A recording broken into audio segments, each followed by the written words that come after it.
स्वागत है आप सभी का फिर से एक नए वीडियो में। दोस्तों, आज के वीडियो में हम बात करेंगे सब्जेक्ट कॉम्बिनेशन के ऊपर, क्योंकि बीएड करने के बाद भी बहुत सारे ऐसे कंडीशंस होते हैं। अगर उस कंडीशंस को आप फॉलो नहीं करते हैं तो आपका टीचर बनना मुश्किल हो जाता है। तो उसके ऊपर हम बात करेंगे। और इसमें सब्जेक्ट कॉम्बिनेशन कहने का मतलब क्या है कि आपका ऑनर्स किस सब्जेक्ट से किए हुए हैं, ताकि आपको टीचर बनने में प्रॉब्लम नहीं होगा। और यह सब्जेक्ट कॉम्बिनेशन मेन रूप से मांगा जाता है 6 to 8 और 9 10 वाले टीचर में। उससे ऊपर अगर आप +2 के टीचर बनते हैं तो वहाँ आपका सब्जेक्ट कॉम्बिनेशन नहीं मांगा जाता है। विशेष रूप से आपका पीजी किसी एक सब्जेक्ट से होना चाहिए और उस सब्जेक्ट के आप टीचर बन जाते हैं। उसके बाद अगर प्राइमरी लेवल की बात करें तो उसमें भी आपको कोई कॉम्बिनेशन नहीं मांगा जाता है।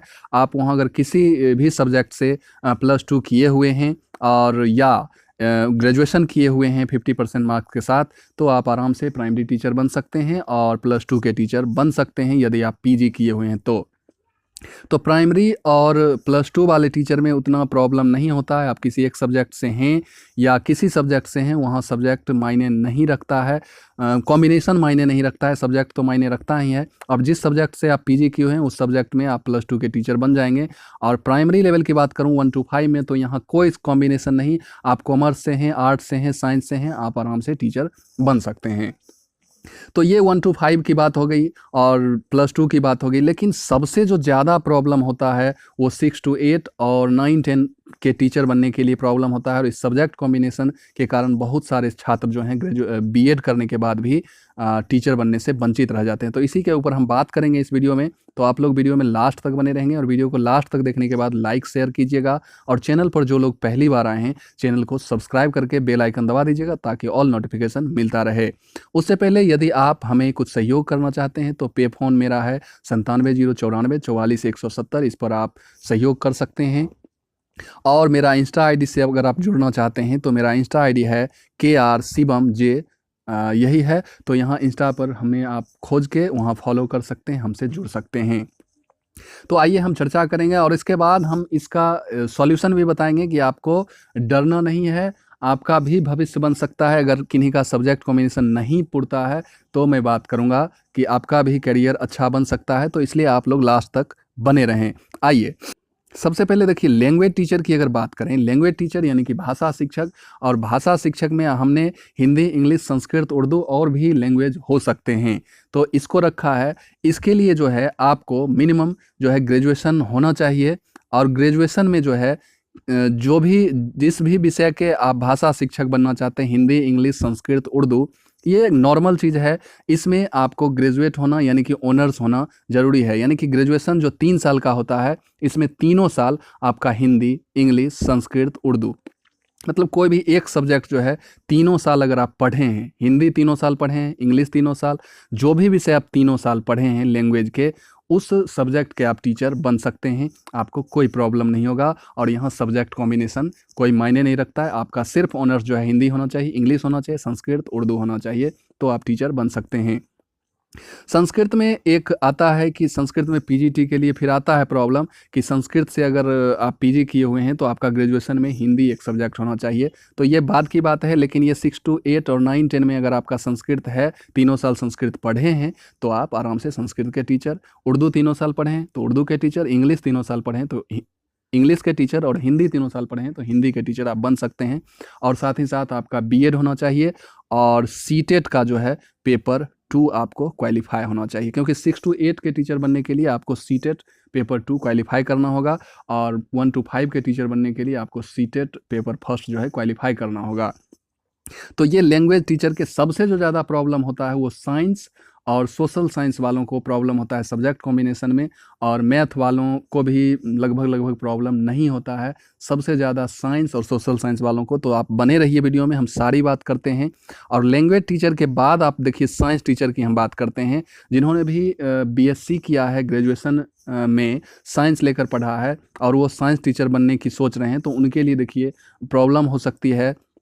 ये जो 3 सब्जेक्ट हम यहाँ पर दिखाए हैं आपको, बॉटनी, जूलॉजी और केमिस्ट्री, इनमें से किसी एक में आपका ऑनर्स होना चाहिए। किसी एक में अगर यदि आप ऑनर्स किए हुए हैं और साथ ही साथ आपका जो है इनमें से कोई, मतलब जैसे कि बॉटनी ऑनर्स आप करते हैं तो जूलॉजी और केमिस्ट्री आपका क्या होना चाहिए, सब्सिडरी होना चाहिए। यदि आप जूलॉजी ऑनर्स किए हैं तो बॉटनी, केमिस्ट्री, यदि आप केमिस्ट्री ऑनर्स किए हैं तो जूलॉजी बॉटनी। इस प्रकार से अगर आपका कॉम्बिनेशन बनता है, इनमें से कोई ना कोई एक तो आपका ऑनर्स होना चाहिए और 2 जो है अनुषंगी विषय आपका होना चाहिए, तो आप साइंस टीचर बन सकते हैं। बिहार में भी लगभग साइंस के लिए ही रूल है, लेकिन आपका सीधे कहा जाता है कि तीनों सब्जेक्ट में से 2 सब्जेक्ट आपका होना चाहिए। तो ये हो गया साइंस टीचर के लिए। अब आइए, और उसके बाद बीएड होना ही चाहिए और सीटेट पास जो है सेकेंड पेपर में आपको पास होना चाहिए। तो ये साइंस टीचर के लिए हो गया। आइए हम तेज़ी से बात करते हैं और मैथ टीचर के लिए। देखिए यहाँ भी आपको कॉम्बिनेशन पुराना होता है, जिसमें अगर आप मैथ टीचर बनना चाहते हैं तो आपको ग्रेजुएशन जो है मैथ ऑनर्स से होना चाहिए। और साथ ही साथ ये जो सब्जेक्ट आप देख रहे हैं, इनमें से आपका कोई एक सब्जेक्ट होना चाहिए। फिजिक्स होना चाहिए, केमिस्ट्री, इलेक्ट्रॉनिक्स होना चाहिए, कंप्यूटर साइंस या एस्थेटिक्स में से मैथ के साथ साथ कोई एक सब्जेक्ट आपका होना ही होना चाहिए। तब जाके आप मैथ के टीचर बन सकते हैं 6 to 8 और 9 10 के लिए, ठीक है। और प्लस में बीएड और सीटेट दूसरे पेपर में आपको पास होना, यानी कि सीटेट सेकेंड पेपर में। तो ये अगर आपके पास है तो आप मैथ टीचर बन सकते हैं। और बिहार में इसका क्या रूल है ये मैं बताता हूँ। तो फिजिक्स केमिस्ट्री मैथ आपका होना चाहिए। ऑनर्स कोई भी हो, केमिस्ट्री हो तो फिजिक्स मैथ सब्सिडरी होना चाहिए, मैथ ऑनर्स है तो फिजिक्स केमिस्ट्री, यानी कि पीसीएम टाइप से आपसे मांगा जाता है कि पीसीएम आपका होता हो, चाहे ऑनर्स इन्हीं में से कोई एक हो, बल्कि ऑनर्स इन्हीं में से कोई एक होना चाहिए, लेकिन ये तीनों सब्जेक्ट आपका पढ़ा होना चाहिए ग्रेजुएशन में, और प्लस बीएड और सीटेट सेकेंड पेपर में आप पास हैं तो बिहार के टीचर मैथ टीचर आप बन सकते हैं। लेकिन ये सब बात जो मैं कर रहा हूँ ये केवीएस की बात कर रहा हूँ। तो केवीएस के लिए आपका मैथ ऑनर्स के साथ साथ ये सब सब्जेक्ट होना चाहिए। तो ये मैथ टीचर के लिए हो गया। आइए अब सोशल साइंस टीचर की अगर बात करें तो सोशल साइंस टीचर में बिहार में जो रूल है, ये जो 4 सब्जेक्ट आप देख रहे हैं, history, geography, economics, political science, इन चारों में से कोई 2 भी आप अगर ग्रेजुएशन लेवल में पढ़े हैं तो आप आराम से सोशल साइंस के टीचर बन सकते हैं। लेकिन यही चीज़ जब केवीएस में आप जाइएगा तो यही 4 सब्जेक्ट वहाँ भी आपसे मंगा जाता है, लेकिन इन 2 सब्जेक्ट में से कोई एक आपका ऑनर्स निश्चित होना चाहिए। या तो हिस्ट्री ऑनर्स या ज्योग्राफी ऑनर्स आपका 3 साल पढ़ा होना चाहिए, और उसके साथ साथ इनमें से कोई 2 सब्जेक्ट आप अपना सटा सकते हैं। तो ऐसे करके तो केवीएस में थोड़ा प्रॉब्लम हो जाता है सोशल साइंस वालों को, ठीक है। तो ये हो गया सोशल साइंस टीचर की। अब आइए बात कर लेते हैं कि अगर मान लीजिए आपका सब्जेक्ट कॉम्बिनेशन नहीं पुरता है। अब मान लीजिए यहाँ हम अगर साइकोलॉजी ऑनर्स कोई ले लेते हैं, ठीक है, साइकोलॉजी ऑनर्स है तो यहाँ साइकोलॉजी तो है नहीं, लेकिन केवीएस में आपको प्रॉब्लम हो जाएगी। लेकिन बिहार में क्या है, साइकोलॉजी ऑनर्स के साथ साथ यदि इन 4 सब्जेक्ट में आपका सब्सिडरी भी है तो बिहार में आप सोशल साइंस के टीचर बन सकते हैं। तो ये हो गया। तो अब जो बात करेंगे हम, देखिए अगर इन सब्जेक्ट में आपका कॉम्बिनेशन नहीं होता है तो फिर भी आप बीएड कीजिए, डीएलएड कीजिए, क्योंकि आपके लिए प्राइमरी टीचर तो बन ही सकते हैं आप, ठीक है, प्राइमरी टीचर बन सकते हैं। और उसके बाद अगर आप बीएड करने के बाद पोस्ट ग्रेजुएशन की डिग्री ले लेते हैं तो फिर आप पीजीटी के टीचर भी बन सकते हैं, यानी +2 के टीचर बन सकते हैं। तो इसलिए आपको बीएड और डीएलएड करने से डरना नहीं चाहिए। अगर आपका एज बचा हुआ है तो आप ज़रूर बीएड डीएलएड कीजिए, और इन कॉम्बिनेशन में अगर आप नहीं आते हैं फिर भी आप टीचर बन सकते हैं 1 to 5 और 6 +2 तक के। और सबसे बड़ी बात बता दूं कि सबसे ज़्यादा वैकेंसी आती है वो 1 to 5 की वैकेंसी आती है, इसलिए आपको बीएड निश्चित रूप से करना चाहिए। तो आज के वीडियो में यही था। यह वीडियो आपको इंपॉर्टेंट लगा हो तो इसे लाइक शेयर तो कीजिएगा ही, चैनल को सब्सक्राइब करके जाइएगा, और फिर मिलते हैं किसी नई वीडियो में। तब तक के लिए धन्यवाद।